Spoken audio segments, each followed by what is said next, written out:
kita jualan mobil mewah ke orang-orang yang ya untuk makan aja susah gitu loh. Ya mana laku, mereka ya mending kalau misalkan punya uang ya dibuat makan.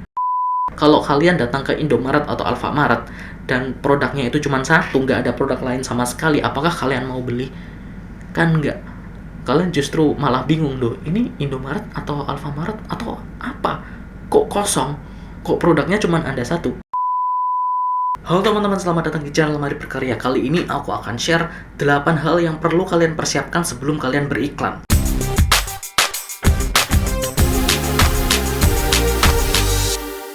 Banyak sekali yang menganggap bahwa iklan ini adalah salah satu jalan atau mungkin satu-satunya jalan atau cara untuk kita itu bisa mempromosikan produknya dan laris. Sehingga banyak sekali dari teman-teman yang selalu berpikir bahwa kalau misalkan pengen laku itu harus iklan.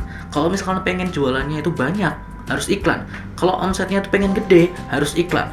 Tapi jarang banget atau sedikit banget yang gagal dalam beriklan. Mereka sudah spend banyak sekali uang, jutaan rupiah, puluhan juta, bahkan ratusan juta hanya untuk beriklan, tapi mereka itu gagal, tidak mendapatkan penjualan sama sekali, bahkan tidak ada yang mengklik produk mereka. Kenapa bisa seperti itu? Mungkin mereka itu beriklan tanpa memperhatikan atau mempersiapkan 8 hal yang akan aku share ini. Jadi kalau misalnya kalian itu ada niat untuk beriklan, ada angan-angan atau ada rencana untuk nantinya pengen beriklan, kalian perlu mempersiapkan 8 hal ini sebelum kalian mulai beriklan.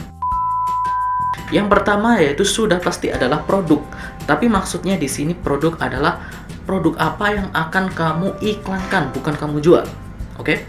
Produk apa yang kamu iklankan? Mungkin kamu jualan banyak produk, tapi nggak mungkin dong semua produk akan kamu iklankan.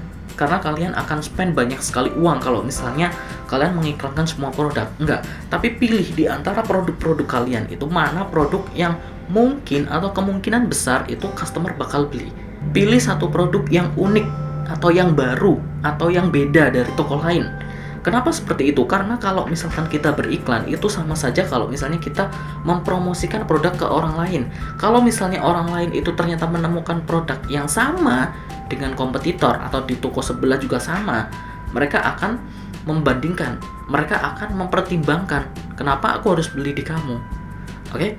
Makanya kalian harus pilih produk yang benar-benar unik, yang benar-benar itu adalah produk andalan kalian, andalan di toko kalian. Kayak gitu, oke? Yang pertama produk. Kemudian yang kedua adalah target market. Ini yang sering banget dilupakan. Banyak sekali yang berpikir bahwa kalau misalnya kita beriklan atau jualan, itu semua orang pasti bakal beli. Enggak. Oke? Semua orang memang bisa beli. Tapi target market kalian harus khususkan produk ini dijual ke target tertentu. Jadi nggak semua orang itu adalah target kalian. Nggak semua orang itu mungkin mau membeli produk kalian. Oke, hanya beberapa orang saja. Seperti yang aku selalu contohkan di video-videoku bahwa kita nggak mungkin jualan produk kecantikan buat cewek ke cowok. Ya kecuali ada treatment khusus. Tapi kan kemungkinan besar mereka nggak akan beli. Kayak gitu. Jadi kalian harus spesifikkan target marketnya itu siapa orang yang bakalan beli. Karena sejatinya iklan itu bukan berarti kayak jaminan bahwa kita akan laku, kita akan laris. Enggak, iklan itu pada dasarnya hanya mempromosikan produk kita ke lebih banyak orang, memperkenalkan produk kita atau penawaran kita ke lebih banyak orang. Ibaratnya nih, kalau misalnya kalian itu di offline, kalian itu beriklan ke katakanlah 1000 orang. Nah, itu sama saja kalian itu contohnya nelpon 1000 orang. Nelpon satu orang satu-satu, kayak gitu. Nelpon satu untuk nawari produk kalian. Atau kalian knock the door, kalian datang ke rumah 1000 orang, ya satu-satu. Kalian ketuk pintunya, kalian jelaskan kalian punya produk ini, kalian menawarkan penawaran kalian. Apakah mereka sudah pasti beli? Belum tentu. Oke? Belum tentu. Kenapa? Kalau misalnya target market kalian itu salah, kalian datang ke tempat yang salah. Contohnya, kalian katakanlah jualan rumah, tapi kalian ke tempat orang-orang yang sudah punya rumah mewah. Kalian jualan rumah ke orang yang sudah punya rumah. Kemungkinan besar kalian mendapatkan penjualan itu sangat kecil. Kecuali kalau misalnya kalian jualan rumah mewah ke orang-orang yang ingin membeli rumah. Kalian riset, ini ada beberapa orang yang ingin membeli rumah, maka kalian jualan ke sana. Itu baru kemungkinan konversinya itu lebih besar. Makanya beriklan itu nggak sembarangan. Kenapa teman-teman gagal? Karena mereka itu promosi atau iklan ke orang yang salah, ke orang yang kemungkinan nggak mau membeli atau nggak mampu. Contohnya, kita jualan mobil mewah ke orang-orang yang ya untuk makan aja susah gitu loh. Ya mana laku, mereka ya mending kalau misalkan punya uang ya dibuat makan, nggak dibuat beli mobil mewah kayak gitu. Oke, paham ya? Jadi kayak gitu teman-teman, kalian harus perhatikan target marketnya. Kemudian yang nomor 3 adalah penawaran. Kalian perlu persiapkan penawaran, jangan hanya kalian kalau misalkan beriklan itu pokoknya aku jual ini mas, ini pengen aku iklankan biar tokoku cepat laku, tanpa ada penawaran sama sekali. Yang mana ada yang mau beli? Ibaratnya kalau misalnya kalian itu kayak apa ya? Yaitu tadi kalau misalnya kita knock the door, orang kita datang tanpa penawaran, kita cuma ngasih tahu, Pak, Bu, kita jualan ini. Udah, kayak gitu doang, nggak ada penawaran. Contohnya, kalau misalkan beli hari ini diskon 50%. Kalau misalnya nanti belinya itu 2 atau 10 atau lebih dari 5 lah, lebih dari 5 itu diskon 30%. Kalau misalkan pembeliannya lewat WA atau pembeliannya lewat website, itu nanti akan mendapatkan beli 2 gratis 1 kayak gitu. Jadi kalian harus tawarkan penawaran-penawaran yang menggugah orang, yang menarik bagi orang itu biar orang itu mau beli. Jadi bukan kalau misalnya kita bayar iklan berarti semuanya akan diatur oleh iklan itu. Enggak kayak gitu. Makanya kalau misalnya kalian itu baca misalnya di iklan banner atau iklan manapun, pasti itu ada promo-promonya sebagian besar, kecuali iklannya itu tujuannya untuk awareness. Nah, nanti aku akan jelaskan di video selanjutnya, yaitu video ini tentang jenis-jenis iklan. Jadi iklan itu ada iklan awareness, ada iklan engagement atau ibaratnya kayak hubungan kita, menjaga hubungan dengan konsumen, ada yang sifatnya konversi. Nah, biasanya teman-teman itu selalu ngarah ke konversi dulu kayak gitu. Makanya kalau misalnya kalian ngarah ke konversi ini maksudnya membuat orang ingin membeli produk kita. Nah, kalau ingin membuat orang membeli produk kita, maka kalian harus bikin penawaran. Jangan hanya ngomong jualan produk, aku jual produk ini tanpa ngasih penawaran apapun.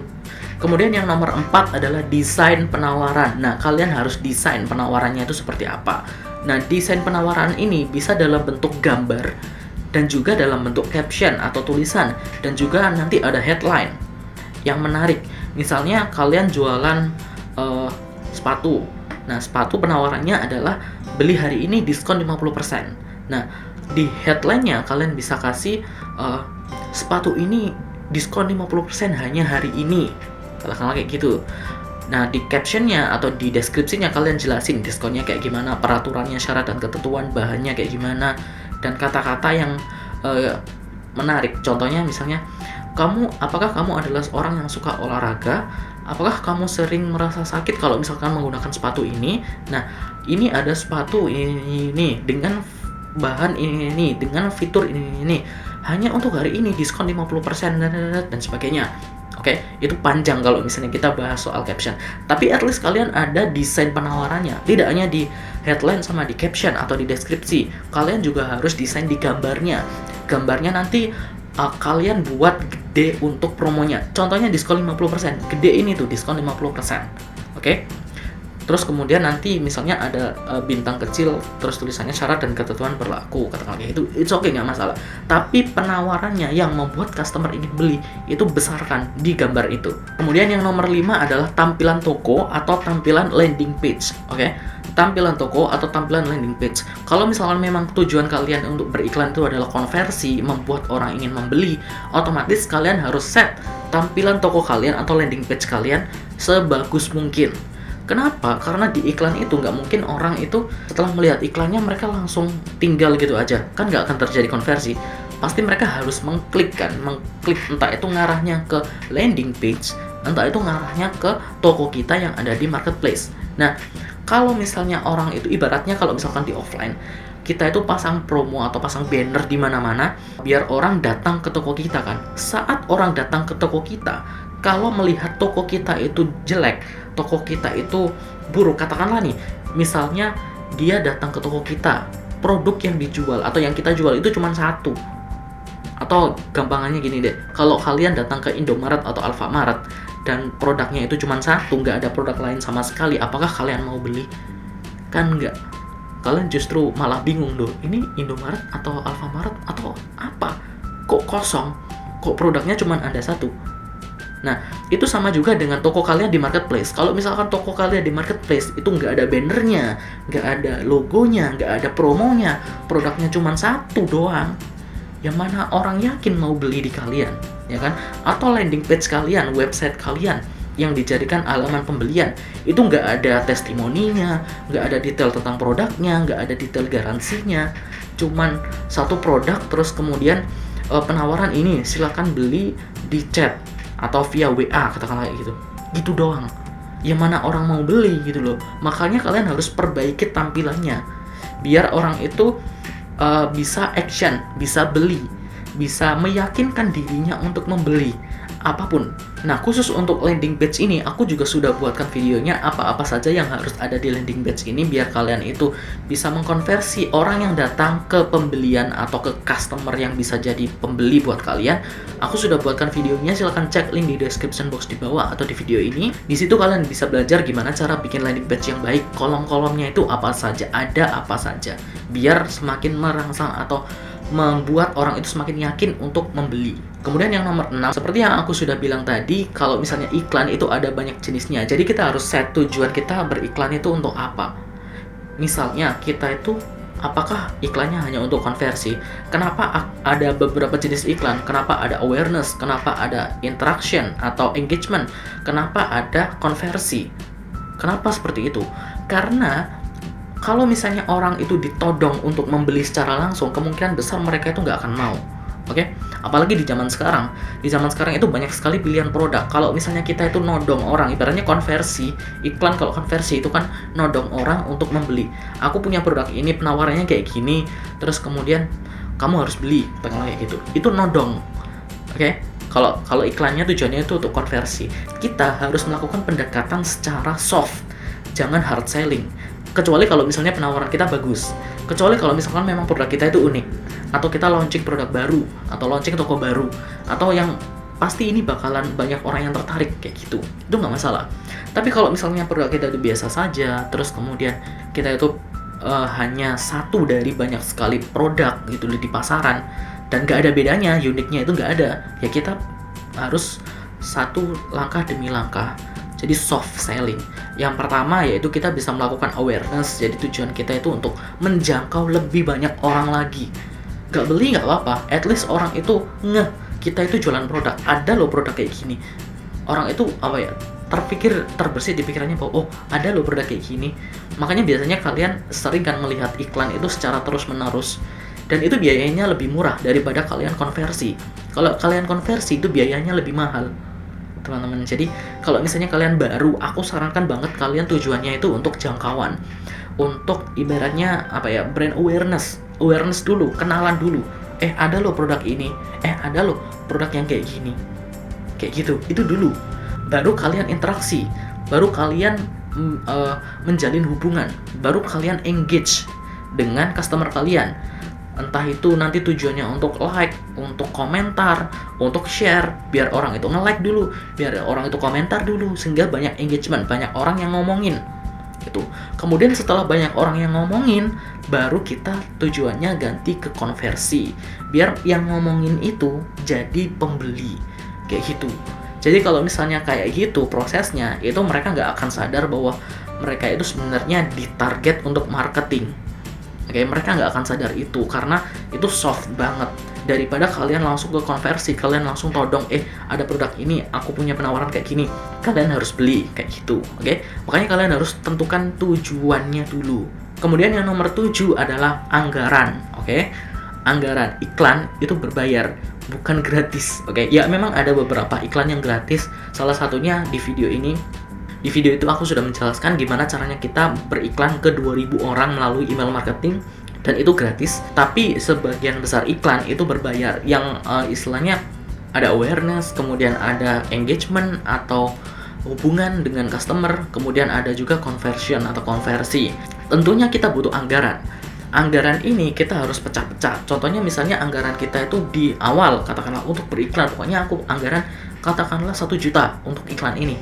Kita harus pecah-pecah. 1 juta ini untuk jangkauan itu berapa, untuk awareness itu berapa, untuk engagement hubungan dengan customer itu berapa, untuk conversion ini berapa, atau kita 100% udah untuk conversion aja, aku nggak mau ribet. Biasanya kan kayak gitu teman-teman, udah aku nggak mau ribet, conversion aja. Nah, untuk iklan conversion ini kita bagi menjadi berapa. Apakah kita hanya iklan, katakanlah iklan di marketplace-nya itu berapa ratus ribu katakanlah, untuk di Facebook Ads-nya itu berapa, untuk di Google Ads-nya, YouTube Ads-nya itu berapa, atau kalian nggak mau, kalian ke Facebook Ads aja, Instagram Ads aja. Nah, berarti kalian masukkan anggaran itu ke sana. Nah, kalau misalkan di Facebook Ads doang, per harinya itu kita budgetnya berapa, kayak gitu. Jadi kalian harus spesifik iklannya di mana, kemudian budgetnya itu berapa, tujuannya itu untuk apa, dan kalian harus sesuaikan budget itu. Jangan sampai budget itu naik atau turun di kemudian waktu. Kalian harus nanti ada yang namanya, istilahnya apa ya, pembelajaran dari iklan, istilahnya kayak gitu. Jadi iklan tuh nggak bisa sekali langsung sukses, itu nggak. Aku pribadi di awal iklan dulu, waktu aku nggak tahu apa-apa, itu aku butuh sekitar 15-20 kali beriklan baru dapat istilahnya yang pas, yang serp itu yang kayak gini loh, kayak gitu, baru dapat itu kayak gitu. Karena dan aku nggak bisa share gitu loh pendapatku atau apa yang aku alami dengan kalian, karena kalian akan berbeda, pengalamannya akan berbeda. Meskipun bisnis kita itu sama katakanlah, tapi nanti di iklan itu akan berbeda karena target marketnya berbeda, waktunya berbeda, kemudian apa yang dijual juga berbeda, cara penjualannya atau strategi marketingnya juga berbeda. Makanya kalian perlu riset secara mandiri. Oke, jadi jangan kesel kalau misalnya kalian pertama kali, Mas, aku beriklan kayak gini nih, kok boncos, kok rugi banyak kayak gitu, tapi nggak ada penjualan. Ya mungkin karena itu tadi, kalian nggak set apa yang sudah aku jelaskan tadi, dan juga anggarannya nggak masuk gitu loh. Kalian mungkin anggarannya berpikir bahwa kalau misalnya sepi, anggarannya dinaikkan, maka iklan itu akan rame gitu. Belum tentu kalau strategi kalian nggak pas. Makanya yang nomor 8 adalah strategi. Kalian butuh strategi untuk beriklan. Jadi beriklan itu nggak hanya sekedar membuang uang, pokoknya aku nggak mau tahu kalian harus promosikan produkku, aku kasih budget segini. Nggak kayak gitu. Ada strateginya. Strateginya contohnya kayak tadi yang pertama, setelah kita beriklan, katakanlah nih kita budgetnya 500.000 dulu untuk beriklan menggunakan ini. Strateginya ini. Kemudian setelah itu kita evaluasi. Oh, kalau misalnya 500.000 ini dibuang langsung untuk konversi, ternyata nggak ada yang klik, nggak ada yang beli. Apa ya yang salah ya? Mungkin produknya, mungkin penawarannya, mungkin desain atau tampilan penawarannya, mungkin target marketnya salah, mungkin tokonya belum bagus. Jadi beberapa hal yang aku sebutkan tadi, dari 1 sampai 8, itu kalian harus perhatikan mana nih yang belum bener, mana nih yang belum bagus, baru kalian beriklan lagi, kayak gitu. Jadi jangan berpikir bahwa kalau misalkan iklan itu sekedar membayar untuk mendapatkan pelanggan. Bukan. Ini bukan beli follower gitu loh. Jadi kalian nggak bisa beli orang atau beli pelanggan. Iklan itu cuma menyebarkan informasi atau menyebarkan promosi kita. Keputusan mereka untuk membeli atau tidak itu tergantung dari customer kita, berdasarkan apa yang sudah kita tawarkan. Makanya kita harus persiapkan 8 hal tadi biar iklan kita itu bagus, biar kita itu mendapatkan konversi yang setinggi-tingginya, mendapatkan pemasukan yang gede dari iklan. Oke, semoga informasi tadi bisa bermanfaat bagi kalian, dan kalian bisa share video ini biar semakin banyak orang yang tahu dan semakin banyak orang yang bisa mempersiapkan beberapa hal tadi sebelum mereka beriklan. Jangan lupa juga untuk klik tombol like-nya, kemudian subscribe channel ini dan nyalakan notifikasinya, dan sampai jumpa di video berikutnya. Dan